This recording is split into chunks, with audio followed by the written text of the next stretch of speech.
mesin ya, alat kita, instrumen kita di lantai 7.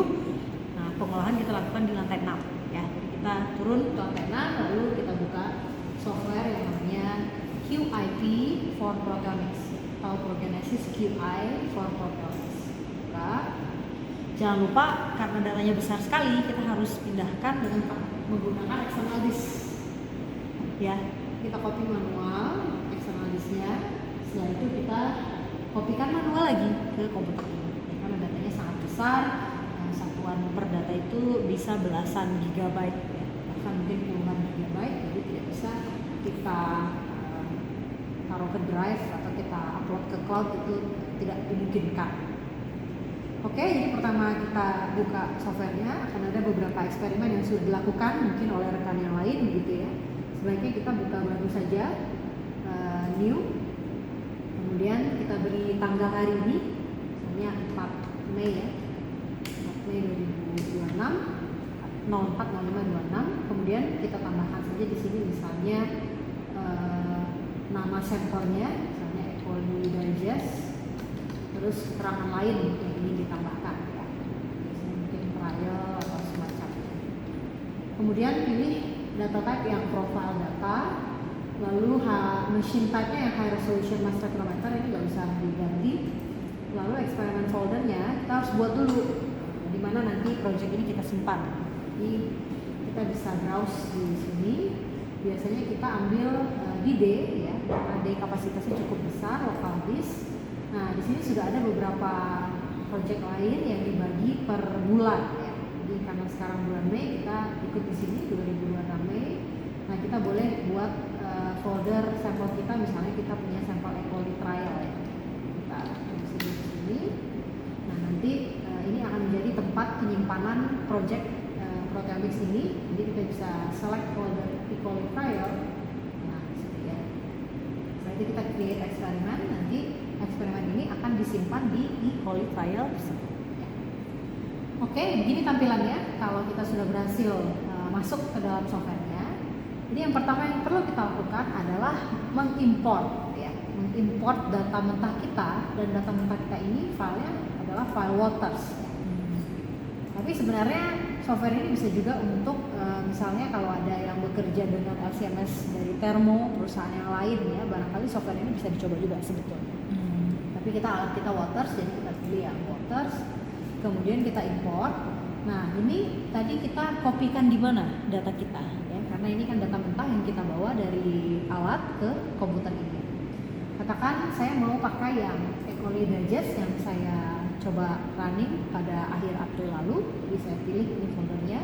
Kalau misalkan kita punya lebih dari satu sampel, kita bisa drag banyakan seperti ini ya.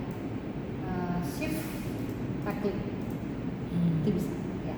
Jadi tidak hanya satu sampel setiap run, kita boleh run sebanyak mungkin di sampel. Tapi tentunya dengan meningkatnya jumlah sampel, waktu yang diperlukan untuk dia memproses juga akan semakin panjang ya. Di sini kita coba satu saja dulu.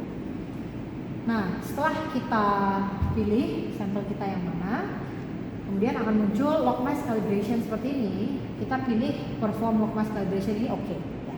Jadi harus di checklist.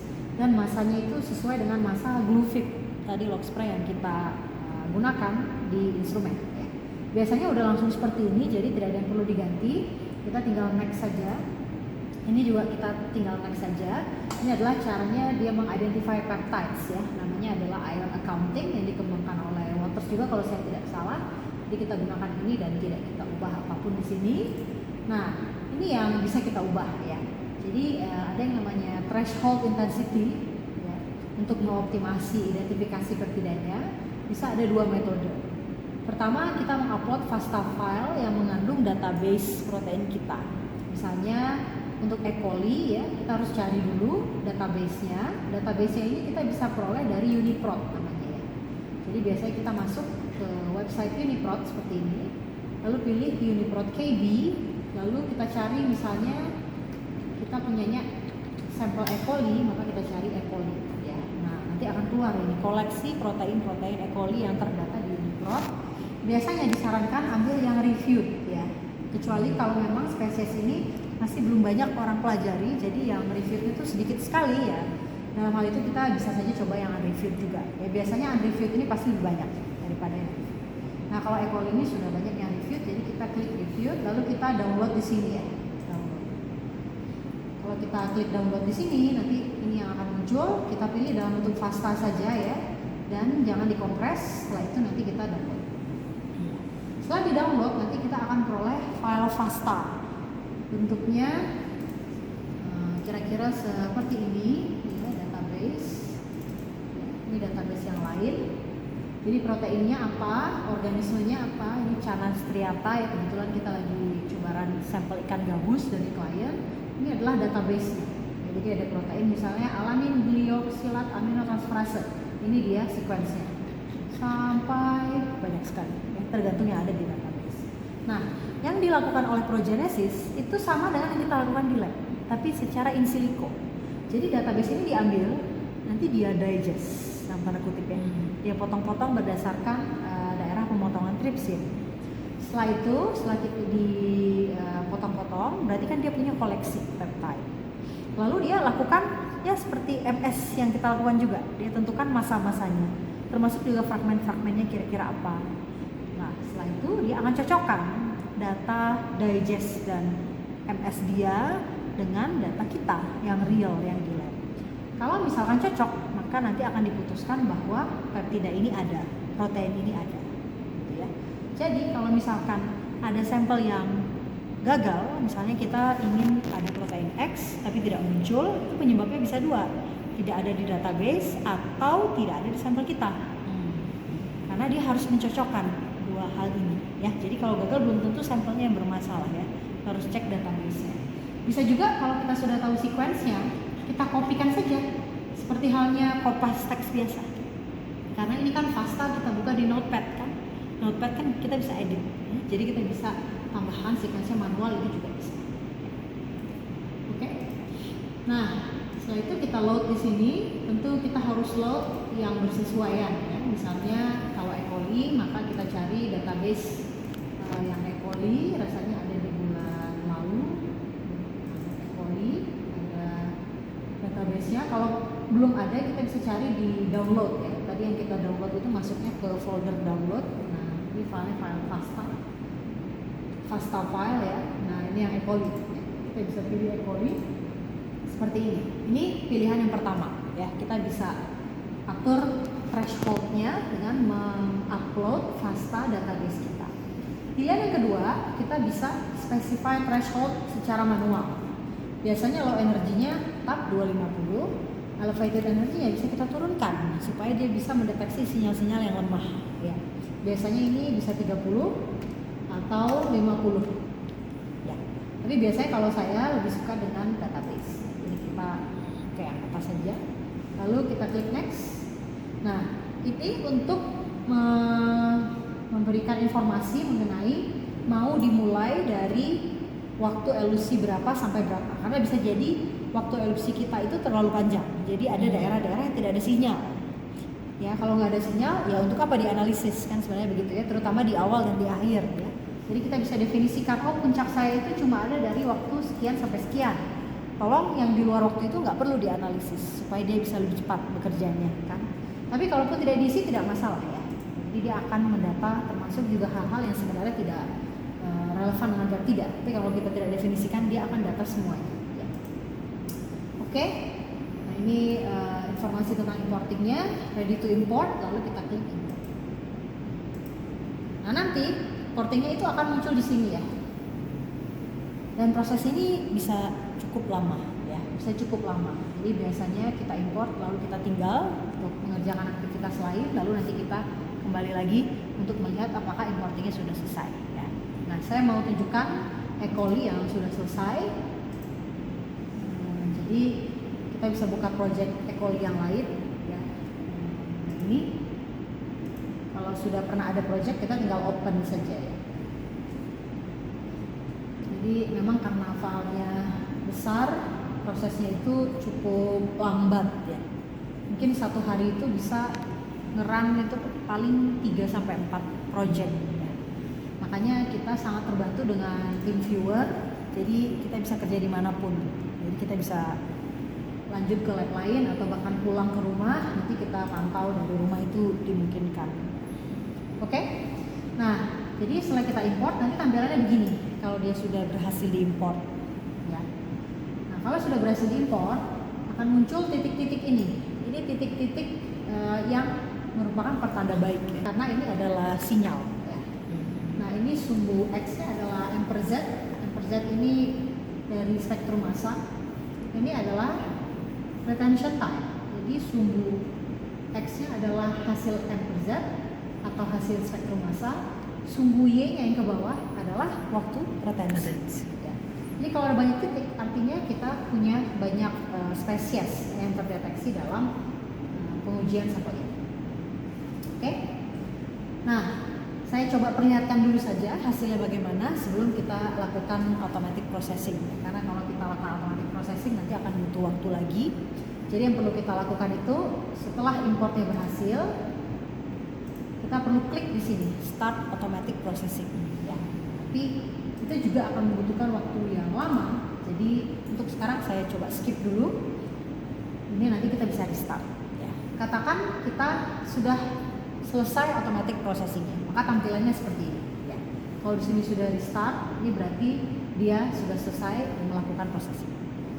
Kemudian kita bisa masuk ke tahap berikutnya. Jadi ini lumayan intuitif ya, progenesis ini satu tahap berikutnya dan seterusnya sampai nanti kita dapat report. Oke. Pindah ke tahap kedua, kita bisa klik di bawah section complete ya, atau kita bisa juga langsung klik saja di tombol berikutnya kalau bisa kita klik ya. Kalau nggak bisa kita klik atau dia belum ping seperti ini, kita bisa klik section complete. Nah, di review alignment kita bisa melihat kalau kita punya beberapa sampel ya, seberapa align mereka dengan satu sama lain. Misalnya sampel kita itu 2 sampel yang sama tapi ditumbuhkan atau misalkan ada kondisi lain yang berbeda, kita bisa lihat seberapa align sampel kita dengan yang lain ya. Tapi karena untuk E. coli kita hanya meran satu sampel, jadi tidak ada konsep alignment di situ. Jadi kita lanjut saja ke filtering. Bisa kita klik di filternya langsung, atau kalau kurang merespons klik saja bawah kanan ya, the section. Nah, di filtering apa yang kita lakukan? Ini inside areas ya, lagi-lagi kita bisa definisikan tolong cuekin sinyal di luar rentang waktu ini atau rentang masa ini ya. Jadi biasanya ini kita tidak lakukan. Kita biasanya bisa saring dari muatan ya. Karena charge 1 muatan 1 ini biasanya bukan peptida. Jadi kita biasanya tidak perlu. Begitu juga dengan charge misalnya 8 ke atas ya. Apalagi 10 ke atas. 10 ke atas itu sangat sudah tidak mungkin itu tidak biasa. Jadi biasanya kita keep misalnya sampai 10, yang satunya bisa kita hapus, kita bisa delete ini ya. Kita bisa delete 9100 matching peptide, maka tinggal yang charge 2 sampai charge 10. Kalau nggak mau delete gimana? Nggak apa-apa juga sih ya, cuma nanti prosesnya akan lebih panjang aja. Dan banyak sinyal-sinyal yang mungkin nggak relevan. Dan itu kadang-kadang bisa membuat softwarenya confused juga, bingung juga ya, karena banyak noise gitu. Ya, tapi itu bisa saja kita lakukan. Jadi bisa saja mungkin dibandingkan ya. Yang satu ada charge satunya, yang satu lagi udah dihapus. Itu juga bisa dilakukan. Oke. Nah, setelah ini tinggal charge 2 sampai 10 misalnya ya, kita bisa section complete lagi. Nah, setelah itu ini namanya eksperimen design setup. Ya, ini adalah tahap keempat. Di sini kita bisa taruh kondisi eksperimen kita. Misalnya kondisi 1, kondisi 2, kondisi 3 dan seterusnya. Jadi tergantung sampel kita tuh ada berapa variasinya. Nah, nanti ini tadinya posisinya seperti ini di luar ya. Kalau misalkan kita punya beberapa run, nanti dia muncul di sini 1, 2, 3 sampai sebanyak run yang kita punya. Setelah itu kita harus drag ya. Kita drag misalnya ini masuk ke kategori E. coli masprat. Ya. Yang lainnya kita masukin ke sini, Karena nanti hasilnya itu akan memberikan informasi per grup ya, per grup. Jadi kita harus definisikan grupnya dengan benar. Karena ini cuma satu, jadi kita cuma punya satu kondisi ya. Setelah itu section complete lagi. Oke. Nah, di sini ada yang namanya peak picking ya. Jadi di sini mulai keluar data-data mengenai peptida yang terdeteksi ya. Ini sudah mulai keluar. Nah, ini ya, ini peptida yang cocok dengan database yang diproses oleh software Progenesis ini dan ada di sampel kita. Jadi muncul seperti ini. Sebenarnya di sini kita bisa lakukan picking atau pemilihan. Misalnya kita mau pilih berdasarkan abundance ya. Kita bisa klik abundance di sini. Ada data mengenai kira-kira kelimpahan relatifnya ya. Ini pangkat 3 berarti ribuan ya, sampai pangkat 8 yang besar-besar. Katakan saya mau abaikan yang kecil-kecil karena saya tidak percaya kalau abundance-nya kecil, ini saya tidak yakin ya. Saya bisa hapus di sini ya. Nah, ini bisa kita klik lalu bisa kita delete nantinya ya, bisa kita hapus. Tapi biasanya yang kami lakukan tidak kami picking. Kami tidak melakukan picking. Biasanya semua yang terdeteksi kita lanjut saja. Masalah ini logis atau tidak, setelah punya report baru kita interpretasikan. Misalnya sampel saya Homo sapiens manusia, tapi ada pengotor di database-nya misalnya dari virus. Kayaknya virus ini nggak ada di sampel saya. Nah di situ kita bisa interpretasikan dengan kritis. Jadi tahap ini biasanya tidak kita lakukan picking juga. Ya, ini lagi-lagi tampilan spektrum massa dan kromatogram nih, di daerah tertentu dan waktu retensi tertentu. Ini tampilan 2 dimensinya, ini tampilan 3 dimensinya, ya. Ini yang menonjol ini puncak. Jadi biasanya di sini pun kita tidak lakukan apa-apa, ya. Di view picking ini biasanya kita tidak hilangkan peptida tertentu. Okay? Nah setelah itu ada peptide ion statistics. Ya. Ini biasanya kalau kita punya eksperimen yang berulang. Jadi di sini ada informasi tentang, ini kurang kelihatan ya, tapi ini ANOVA, kemudian ini key value. Nah ini aspek-aspek statistik ya. Tapi karena sampel kita cuma satu, tidak ada yang muncul. Kalau sampel kita beberapa, nanti akan muncul data-data seperti PCA yang itu akan muncul di sini. Oke, jadi untuk sekarang kita skip saja, langsung saja section complete. Nah setelah itu barulah kita mulai mengidentifikasi peptide-nya ya. Ini adalah bagian yang sangat penting ya. Ini bagian yang harus kita definisikan. Jadi pertama kita pilih database-nya ya. Kalau yang atasnya kita buat tetap saja ion accounting. Di sini kita pilih database-nya mau apa. Misalnya sampel saya E. coli ya, jadi saya masukkan di sini E. coli. Ya. Bagaimana kalau belum terdata di sini? Ya kan? Ini ada macam-macam, chicken, fungi, insulin, lain-lain. Kalau sampel saya belum ada, bagaimana? Kita klik edit, kemudian kita tambahkan, ya, beri nama sampelnya. Biasanya kita namakan per organisme ya, biar nanti yang lain bisa pakai juga ya. Misalnya organisme saya, misalnya Bostaurus, ya.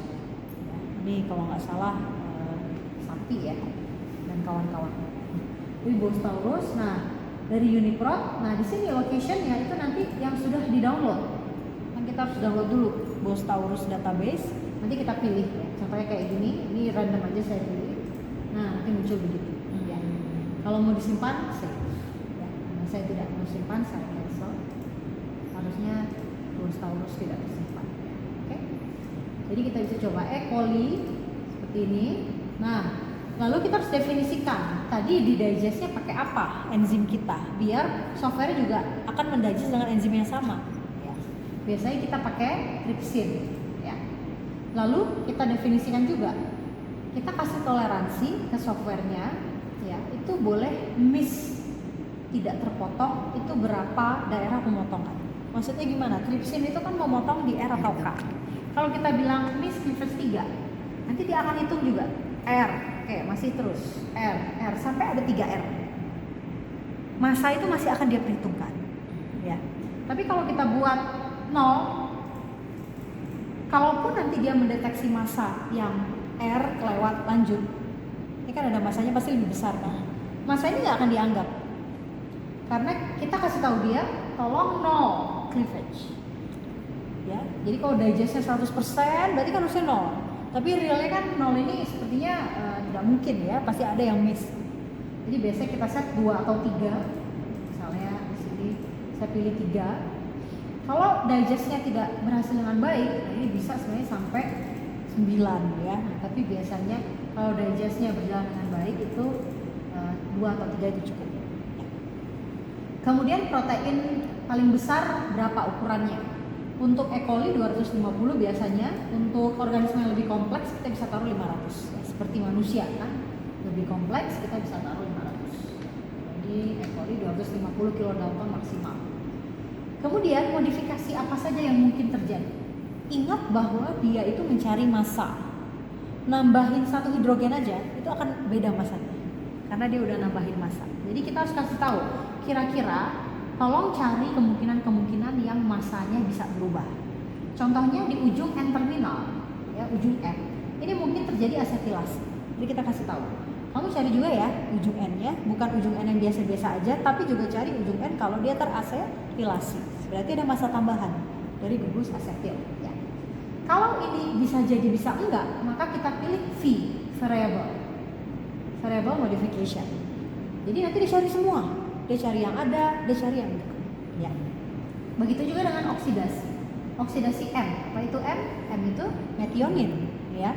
Kita tulis V juga. Jadi tolong kamu cari metionin yang tidak teroksidasi dan metionin yang teroksidasi. Dua-duanya anggap, ya, anggap datanya, anggap maksudnya dia proses. Ya. Nah, di sisi lain cysteine ini pasti ya kita pilih F, fixed modification untuk karbamidometil.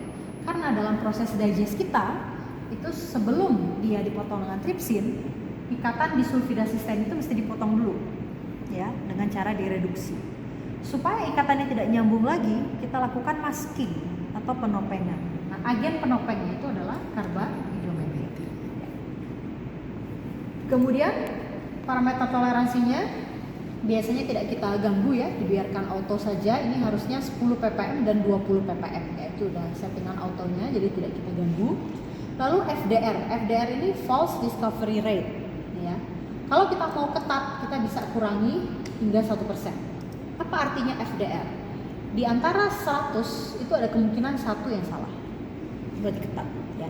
Tapi biasanya kalau discovery kita bisa definisikan misalnya 4 dari 100, mungkin 4 itu bisa jadi salah, ya.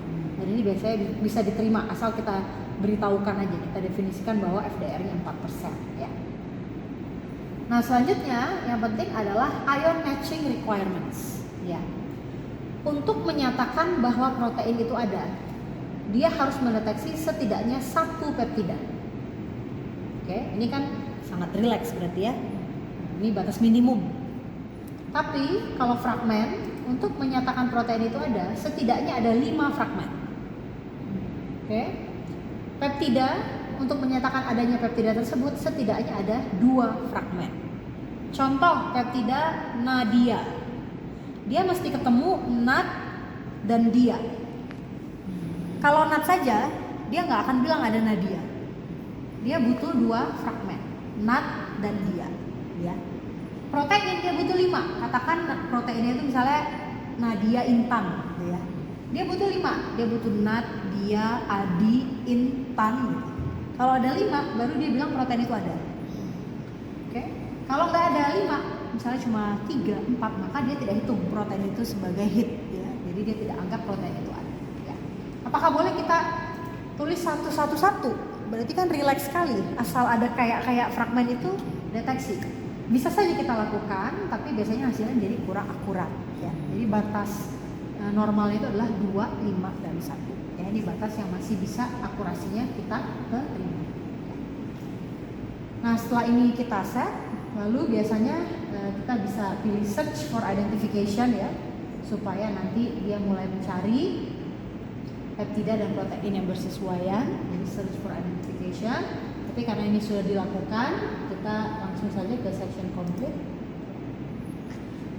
Kemudian di sini ada beberapa overview. Ini juga terkait dengan misalnya miscleavage-nya misalnya, ya. Berarti cuma ada 1-2 miscleavage. Berarti digestion kita cukup berhasil, ya. Ini perkiraan proporsi M per Z-nya, ya. Ini mass error-nya. Biasanya mass error yang baik itu mungkin kurang lebih 10 seperti ini, ya. Dan ini kebanyakan kan di tengah, berarti mass error-nya rendah. Kan nanti ini cukup reliable. Ini peptides per protein overview, ya. Ada beberapa protein yang mungkin cuma 1 peptidanya nih, ya. Ada yang 5, ada yang 30. Tapi banyak kan yang kecil-kecil, ya, 1, 2, 3. Jadi ini informasi mengenai hasil analisis dari progenesisnya. Setelah itu kita lanjut. Nah, di sini kita mulai lihat, ya, proteinnya mulai muncul di sini. tryptophanase, Escherichia coli, dan lain-lain. Oke, ini kita juga bisa pilih. Misalnya kita mau cek berdasarkan skor. Kalau skornya strip, saya nggak percaya misalnya, ya. Jadi ini bisa kita delete juga, ya. Misalnya kita ambil di sini, lalu kita tag begitu ya, kita tag, kita delete, ya. Tapi biasanya ini kita sih nggak lakukan ya. Jadi kita proses saja gitu. Ini juga kita bisa definisikan, misalnya skor kalau kurang dari 1, ya kan, kita mau delete matching search result yang skor less than 1, kita hapus. Oh ada 4 yang skornya di bawah 1. Oke, saya mau hapus, ya. Oke, terus charge yang lebih dari 10 ada atau tidak? Tentu nggak ada ya. Dari kita 10 maksimal 8 misalnya, ada nggak? 0 peptide, berarti nggak ada. Ya, jadi kita bisa pilih juga di sini. Kemudian kalau kita tidak ingin memilih apapun ya, kita bisa lanjut saja section complete. Nah, di sini sudah mulai ada protein yang teridentifikasi, kita bisa lihat di sebelah kanan ya. Kalau kita melakukan uji triplo, nanti akan muncul ANOVA value dan bisa juga mungkin Q value ya. Semakin besar confidence score, artinya dia semakin yakin bahwa protein ini ada. Ya. Nah, 343, berarti dia yakin protein ini ada. Kenapa dia bisa yakin? Karena peptida yang menyatakan protein ini ada 29. Jadi dia yakin sekali pasti protein ini ada, ya. Semakin banyak peptida dan fragmen yang dia temukan yang bersesuaian dengan in silico proteomics dia dengan proteomics kita yang di real life, maka confidence score akan semakin tinggi, ya. Nah, di sini kita bisa lihat deskripsi proteinnya apa saja. Cukup banyak ya. Asparagin, acid stress protein dan lain-lain. Kalau kita punya beberapa sampel, maka akan muncul di sini highest mean dan lowest mean. Highest mean maksudnya dia paling banyak ada di sampel yang mana. Lowest mean protein ini paling sedikit di sampel yang mana. Ya. Kalau kita mau mengekspor, kita bisa lakukan di sini. Misalnya saya mau ekspor protein measurements. Ya, ini yang mungkin diperlukan untuk metaboanalis. Nanti kita ekspor, kita bisa save dalam bentuk file CSV. Ya, file CSV. Ini bisa diekspor di sini.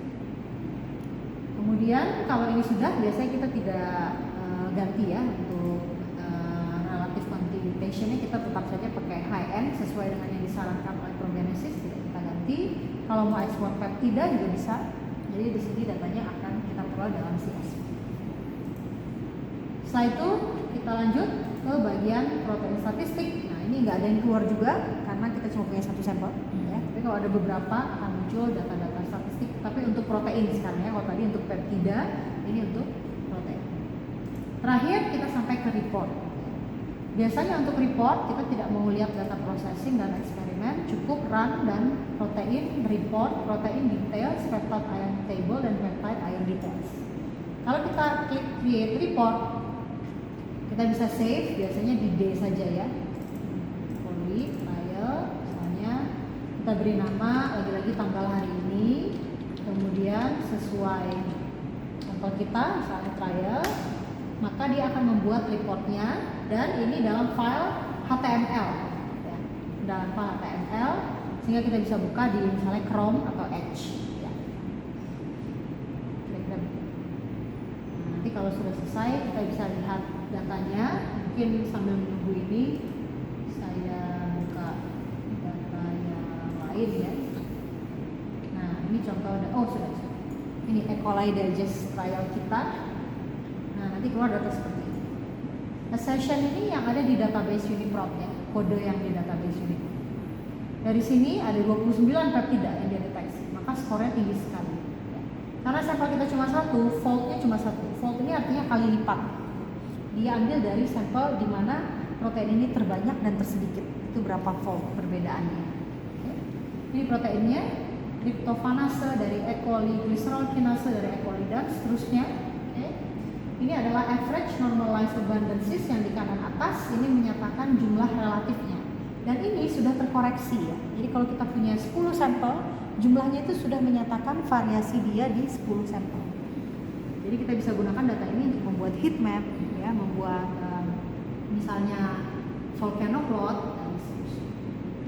Oke, nah, sini ada ratusan protein yang terdeteksi. Untuk setiap protein dia uraikan peptidanya apa saja. Ya, misalnya tryptophanase ada 29, inilah peptidanya yang membuat dia mengatakan bahwa protein ini ada. Peptide ion ini adalah nomor, ya. Jadi peptide ion ini dia beri nomor, kode-kode gitu per peptide ion. Ya, ini kodenya. Misalnya ini adalah peptida nomor 2481. Ya, sekedar nomor saja. Ini skor. Biasanya kalau di atas 5 itu sudah cukup convincing, ya, apalagi kalau ratusan. Ini kan 5 ke atas, ya. Ratusan itu yang paling convincing. Hits ini artinya dia terdeteksi di berapa sampel. Karena sampel kita cuma satu, ya hasilnya pasti satu. Oke. Ini masanya, masa peptidanya 1160,6564.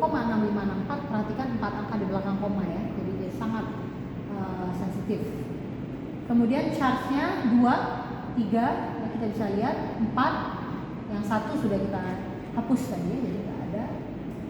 Konflik ini artinya peptida ini bisa jadi ada di protein lain, karena kita masukin tadi database, ya kan? Kalau ada konflik berarti dia nyatakan nih peptida ini hati-hati loh ya, bisa jadi bukan punya dia, punya protein lain. Tapi kalau 0 berarti tidak ada konflik, artinya peptida ini eksklusif dia temukan di tryptophanase saja. In quantitation ini cara dia menghitung untuk mendapatkan average normalized abundance, ya. Peptidanya dia hitung di sini, ya. Misalnya yang AVEI dan seterusnya ini 5,56 kali 10 pangkat 6. Tapi ini 0 ini maksudnya apa? Tidak dimasukkan dalam perhitungan protein, ya. Biasanya yang begitu yang double-double, ya. Karena kita bisa lihat mungkin ada beberapa ini seperti ini, ya. GAEQ dan GAEQ lagi. Tapi GAEQ yang atas ini yang 2, GAEQ yang bawah ini yang 3, ya. Nah, jadi ini dia pakai untuk perhitungan. Jadi kita bisa lihat di sini biasanya tidak semua peptida yang dia pakai untuk perhitungan protein. Jadi ada kriteria tertentu, tapi kriteria ini berlaku untuk semua sampel. Makanya setiap sampel itu kita bisa bandingkan. Oke, jadi hasilnya kira-kira seperti ini. Tapi kalau ingin data mentahnya, tadi kita bisa proses dari tahap yang sebelumnya, ya, dari proses review protein. Oke, nah sekarang kita balik lagi ke sampel kita yang sudah berhasil diimport, ya. Kalau ini belum merah, berarti ini belum berjalan proses ini, ya. Karena tadi kita kembali lagi ke data yang baru kita import di awal, dia belum diproses. Kalau udah diproses, harusnya di sini keluarnya restart. Kalau belum diproses, keluarnya start. Jadi kita klik start. Biasanya kalau lebih dari 1, kita pilih yang opsi 2. Use the most suitable run from kita tetap pilih yang pertama. Kita pilih yang pertama, assess all runs in the experiment for suitability, ya. Meskipun ada beberapa sampel, nanti dia akan pilih salah satu yang paling cocok untuk dijadikan reference. Reference alignment ini biasanya yang sinyalnya paling banyak, ya. Jadi yang lain bisa di-align terhadap dia. Tapi karena kita cuma satu sampel, jadi kita pilih assess all runs saja in the experiment for suitability. Lalu next, nah nanti dia tanya apakah kamu mau secara otomatis di-align, kita pilih yes. Oke. Nah kemudian perform pick picking. Di sini kita bisa set parameter. Di sini kita juga bisa lakukan picking. Ini biasanya tidak kita ubah. Yang kita ubah misalnya maximum charge 20, peptida tidak ada yang sampai 20, ya. Misalkan kita mau batasi sampai 10 saja. Waktu retensi juga kita mau ignore kalau di atas 6 misalnya, ya. Sebelum 6 kita mau ignore. Kemudian setelah 72 kita mau ignore. Kalau di sini antara 5 sampai 71,9, katakan 71. Ini bisa kita beritahu dia untuk ignore, ya. Ion-ion yang sepertinya bukan peptida kita. Kita klik OK. Kemudian next, ya. Ini eksperimen design sebenarnya sama dengan yang tadi, tapi biasanya ini tidak kita lakukan sekarang, nanti saja setelah masuk ke eksperimen design. Kemudian next, nah ini juga penting, ya. Set parameters untuk mengidentifikasi peptida. Nah ini kita ganti dengan database kita. Ya, contohnya kita punya di sini E. coli, maka kita pilih ini E. coli. Ini yang sudah saya jelaskan tadi. Jadi biasanya kita ganti ini ke 3. Oke. Ini kalau E. coli 250 oke. Kalau lebih kompleks next, kita taruh 500 saja. Kemudian biasanya kita tambahkan modifikasinya 3 ini ya. Asetilasi N-terminal, karbamidometilasi cysteine, dan oksidasi metionin. Ini tidak kita ganggu. Ion matching ini formatnya 371 ya. Tapi ini cukup strict, jadi boleh kita turunkan tadi ke angka ajaibnya adalah magic numbersnya 251 ya. Setelah itu kita save.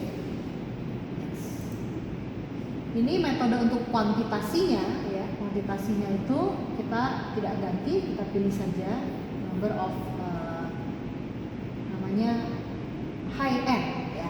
High end, relatif kuantitasi menggunakan high end. Ini sebenarnya ada banyak yang lain ya, bisa absolute kuantitasi, bisa using all peptides atau IN. Kita pilih biasanya yang high end aja, asal kalau kita publikasi kita sebutkan ya, kita kuantitasinya pakai apa. Nah, dia menggunakan protein grouping, jadi protein yang peptidanya adalah anggota dari protein lain itu akan disembunyikan. Makanya tadi ada yang yes dan no ya, tidak semua digunakan untuk kuantitas.